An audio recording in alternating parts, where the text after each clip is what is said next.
to go.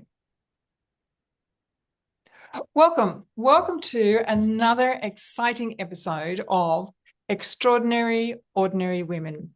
And I'm Margherita. And I'm excited to be able to share with you stories of ordinary women in our community, perhaps even your next door neighbour, women who have had a dream or an idea and followed it through to fruition. Their stories will encourage you, uplift you, and hopefully inspire you to ignite the seeds of greatness within your heart.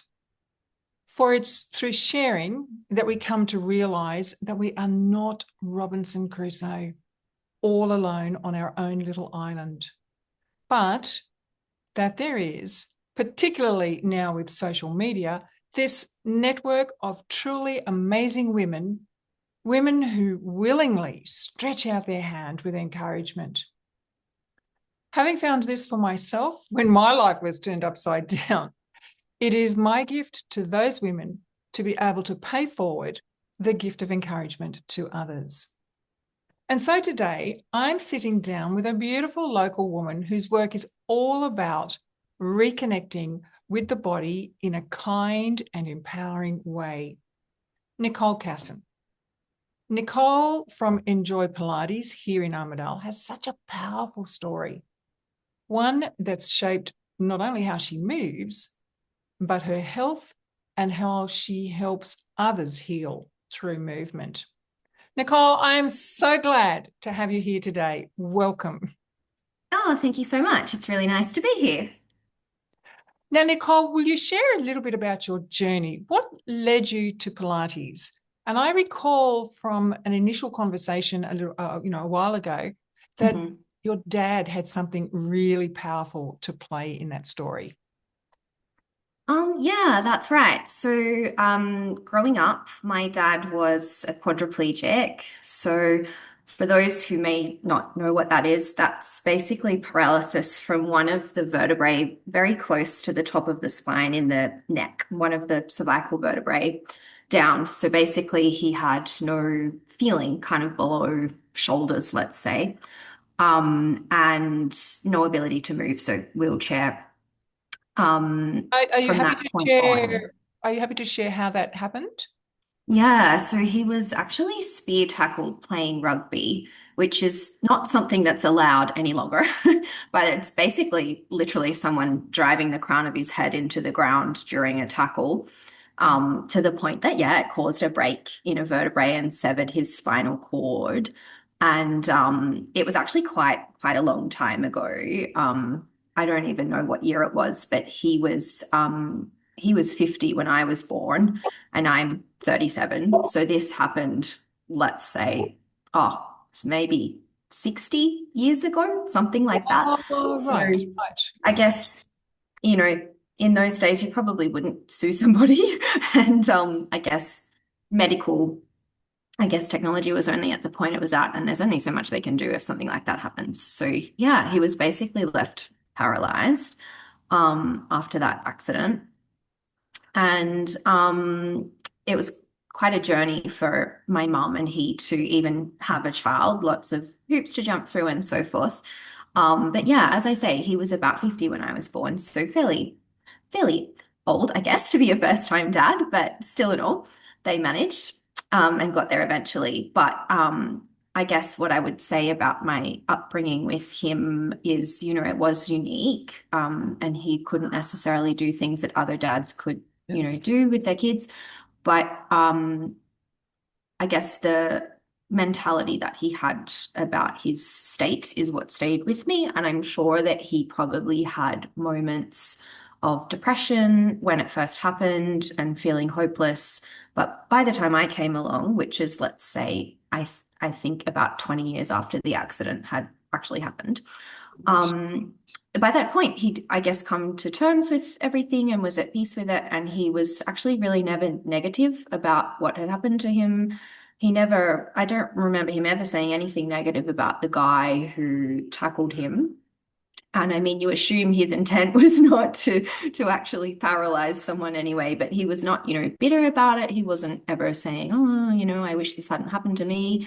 He was always kind of, a cheery, happy person despite the situation that he was in. And he always said that he loved the game of rugby, which is what he was playing when it happened. And he watched it religiously on the, TV, and said that he would go back to playing the game again tomorrow if he could. Like, he wasn't bitter in any way about it. So that, I guess, really stuck with me. And his attitude just kind of made you think, well, how lucky am I that I can actually walk around and run and jump and do all the things kids do and should do, and, that most people do and kind of take for granted. So I guess it was Oh, a absolutely. constant, Sorry. yeah, like a constant Absolutely. reminder. Yes. Mm. Yeah. Um, yeah, so I mean, I guess that kind of um was a nice yeah, I guess overshadowing, that sounds like the wrong word, but kind of, I guess, a nice mentality, let's say, to have growing up, and kind of growing up with that mindset, let's say. So I always enjoyed, I guess, moving. I was an active kid. I loved to run, swim, all those sorts of things. And I guess after a certain point in time, I started to think maybe that's something that I would like to make a career out of. Right. As in physical exercise. Yeah, yeah, exactly. I Yeah. went through a few fads. I wanted to be, an instructor for this, an instructor for that, like just exploring, I guess, different modes and modalities of movement, and eventually landed on Pilates. So can I interject there? There are a lot of modalities out there, and when you're investigating those, I imagine it's very difficult to choose the right one for you. So what was it about Pilates that took you down that track? Yeah, so I actually it was a little bit of a not a straight line that journey. Usually it I is. I was, really into all sorts of exercise as a youngster. And when I was like in my early 20s, I got really into weightlifting and running, and nothing wrong with those things. They can be great and really healthy to do, but I was ending up just exercising really, really excessively, which was not healthy. And I enjoyed it, but at the same time, it was just kind of an over obsession where it was no longer healthy. And I ended up developing an eating disorder at the same time. And so the whole thing was just a bit intermingled, and I guess tied up together with the eating disorder and the excessive exercise and poor body image. And you know how it goes. So many women of any age go through that kind of self-loathing and trying to, conform to society and all Oh, of those things. absolutely. Yeah, when none of us is really immune. Um, and so I guess for me, the journey and the way out of that was actually discovering Pilates, and that was a different way to move to what I was used to. And I can remember going along to a class. I don't even know really what convinced me to try it. And I remember thinking, oh, I'm not going to like this. Um, but then eventually I was doing a little bit of both for a while, of where, what I had been doing and my previous routine, and kind of mixing the Pilates in. And then I just kind of started shifting more and more towards Pilates. And look, things like weight training and Pilates are a great complement to each other. They can definitely be done, and, should be done together effectively as a method. But I just found that the more I went into the Pilates world and that way of moving, it was just much more healthy for my mindset. Even things like, I was so underweight that I had lost my period and I wasn't menstruating anymore because I didn't have the correct body fat percentage to do that. And then, through this journey, I eventually got my period back, and it was just, much more healthy all round for me to be engaging in this type of movement rather than kind of what I had been doing excessively. Um, yeah, so I kind of moved into that world a lot more, and then was kind of thinking, okay, I think this is what I would like to do. And so then ended up going down the route of teacher trainings and certifications and all those things. And I was still living in Sydney at this point when I kind of went down that road. So I had opportunities and so forth to do that. Um, yeah, and then we actually moved to Armidale just before COVID kicked off. So that was well timed. We didn't know that was going to happen, obviously, but we ended up here. And I With the had, intent, sorry, with the intent to just simply move or with the intent to set up a business? well, kind of both. My husband had been looking at Armidale as a place for us to move to. Neither of us is from Sydney. It was kind of just a temporary It's good to landing experience. pad. Yeah, yeah. I think a lot of I mean, I grew up in a regional town in Victoria, so I think a lot of people think, oh, I want to move to the city, and then eventually they get sick of that. Um, but when he was looking at Armidale, he said to me, oh, there's no Pilates studio there. And I was like, okay, great, let's go. But then, of course, COVID threw a little bit of a spanner in the works. And so I ended up opening my Pilates studio in 2021. So COVID was still hanging around, but we're mostly over it. Yeah. So, what I find very interesting is when we go through these journeys, there's an evolution. Like you just felt pulled to go to Pilates whilst you were still doing the weightlifting and the training. And then Yeah. eventually that took you down the track. Um, so to me, there sounds like a difference between the weightlifting, which and the well, I call it an addiction myself because I became addicted to Yeah. swimming. Yeah. I would drive to Yeah. Okay. before school. I would do Mhm. laps, and if I didn't do my laps, wow, I was like, Yeah. Yeah. I know what you're saying. yes. So anyway, it one sounds a bit more like pushing, and one sounds a little bit more like going with the flow and listening to your body. Yeah, Yeah, definitely. And I mean, as I say, strength training, can be done really very good. effectively and is really beneficial, but that I guess some perhaps even the settings that I was involved in, maybe, it as a teacher, there's really something to be said for what you say, as in verbal cues in a class, really get into people's heads. And I think even some of maybe the environment I was in and just, throwaway phrases that are said can really mess with someone's self-esteem and self-worth and kind of it's something that I really try to instill into my instructors, actually, that kind of, a cue you say in a class is not just a cue, like that can stick in someone's brain. So my teachers all know they're not allowed to say things like bikini body. They're not allowed to talk about working off food. That's not why we're here.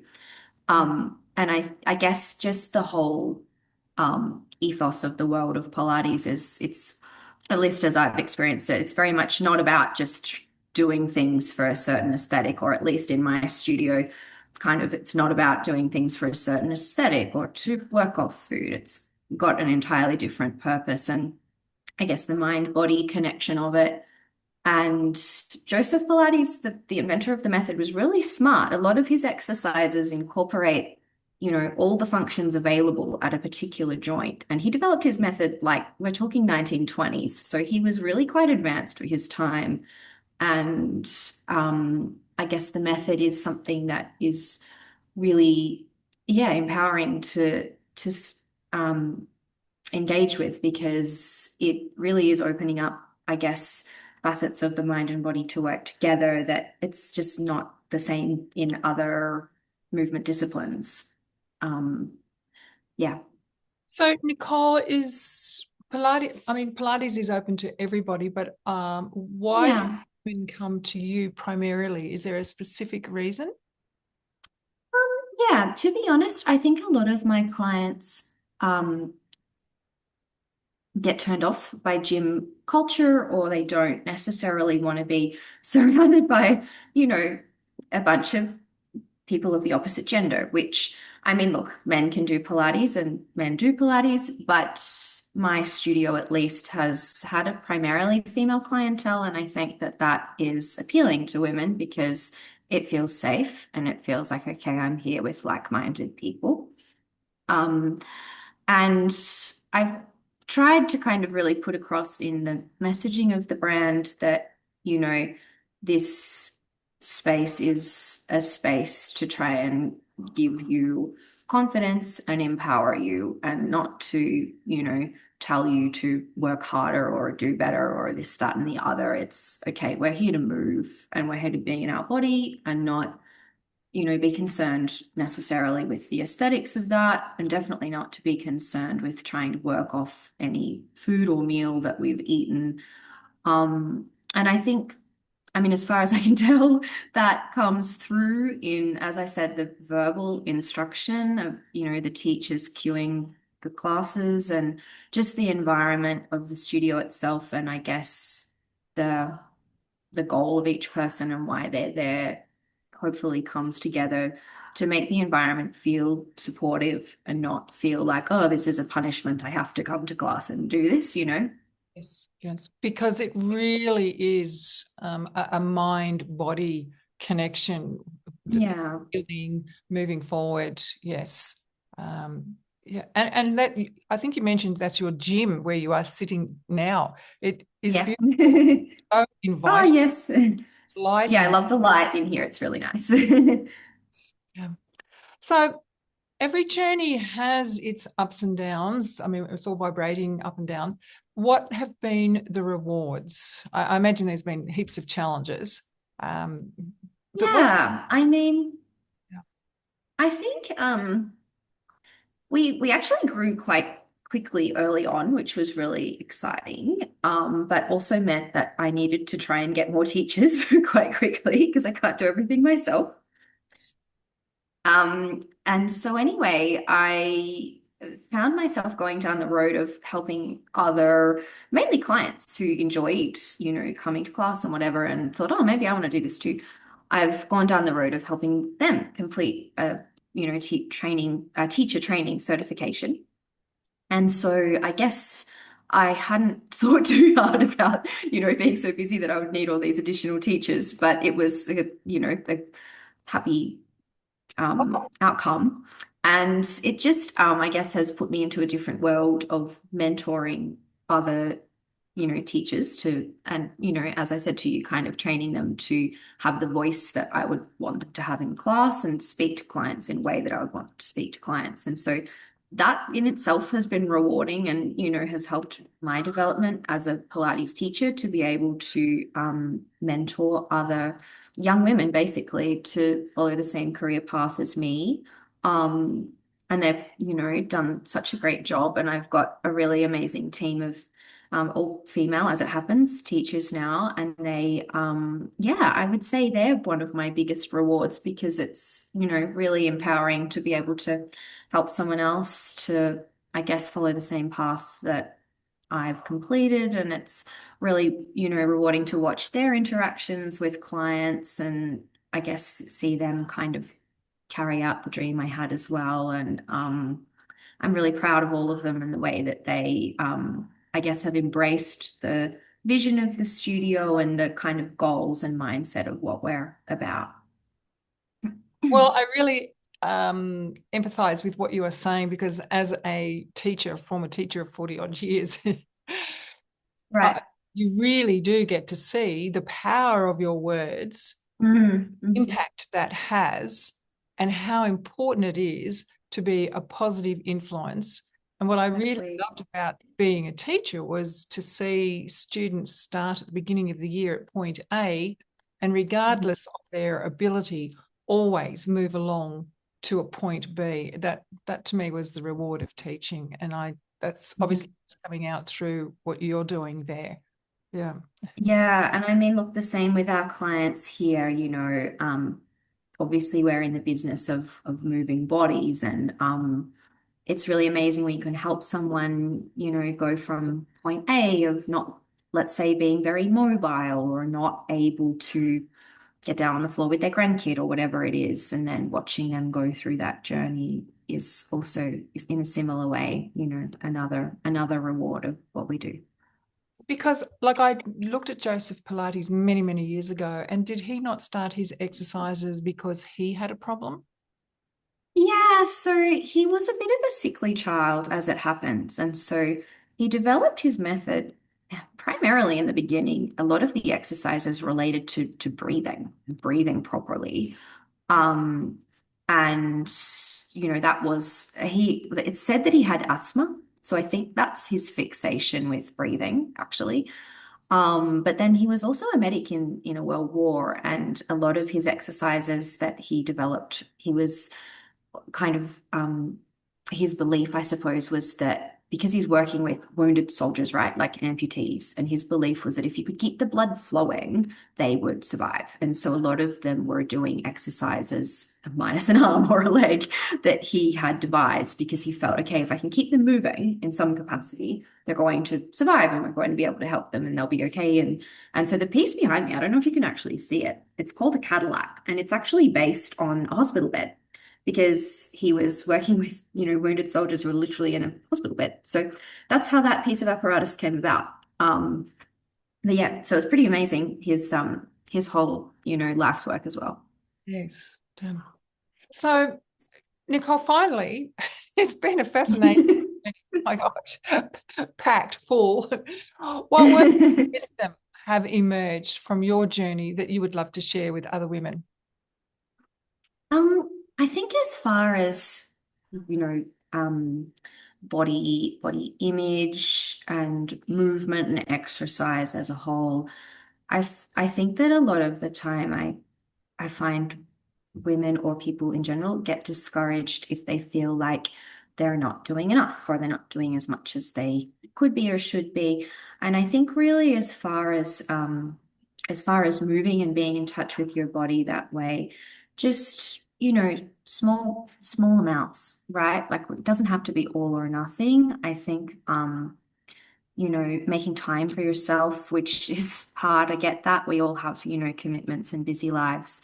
But as where you can, even if it's not as much time as you would like, making that time for yourself to connect with your body, even if it's mindful, breathing, it's so beneficial to include that where you can. And, it actually makes you better able to show up in all the other areas of your life when you can make time for yourself to, where possible, do those things, go for a walk, take a class, spend some time, breathing, connecting with your breath. Yeah, it doesn't have to look the way you think it's going to look. It doesn't have to be an all-out routine. Even small bits are, cumulatively over time what counts. Well, I'm suitably impressed with the knowledge in your head on such young shots, Oh. because as a teacher, a mother, a grazier's wife, time out for myself in those days was the last thing that happened. Sure. And it's Hmm. over the recent years that I think society and myself have come to realize the importance of taking time out for whatever purpose, exercise, breathing, Yeah. reading, Yeah. it is so, so important. So thank you Yeah. for sharing that with us. Your story is powerful, pretty darn powerful. And Oh, I, thank you. well, it is. And I know it's going to touch the lives of many women. So, folk, if you'd like to connect with Nicole, you'll find her details in the description box. And I look forward to sharing the story of another extraordinary, ordinary woman doing extraordinary things. Thank you for joining us today. And if you enjoy hearing the stories of ordinary women doing extraordinary things, I invite you to subscribe and join us for future conversations. With heart, Margherita. And Nicole, thank you. Thank you so much. Oh, thank you again for having me.